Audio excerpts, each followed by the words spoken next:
সাড়ম্বরে শ্রী শ্রী মা সারদা দেবীর ১৭২তম জন্মতিথি উদযাপন বেলুর মঠে। সকাল থেকেই দূর দূরান্ত থেকে আগত ভক্ত এবং দর্শনার্থীদের ভিড় বেলুর মঠে। ভোর ৪টা ৪৫ শ্রী শ্রী মায়ের মন্দিরে মঙ্গল আরতির মধ্য দিয়ে সূচনা হয়েছে। দিনভর নানান অনুষ্ঠান পালন হয়। একদিকে যেমন মূল মন্দিরের বাঁদিকে গঙ্গার ধারে অস্থায়ী মঞ্চে সকাল থেকেই চলছে স্তবগান, ভজন, মাতৃসঙ্গীত, শ্রী শ্রী মায়ের কথা, পদাবলী, কীর্তন, গীতিনাট্য, বাউল গান ও ভজন।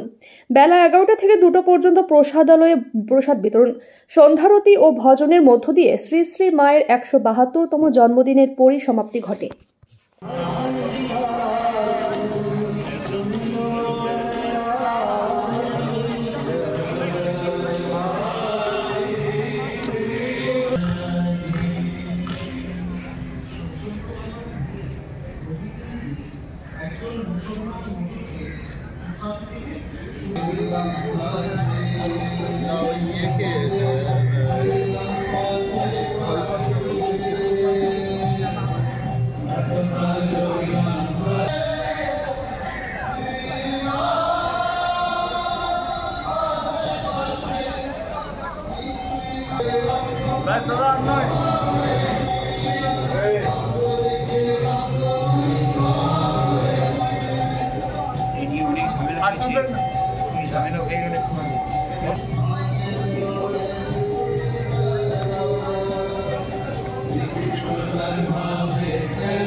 পৃথিবীর একটা অন্যতম শ্রেষ্ঠ জায়গা।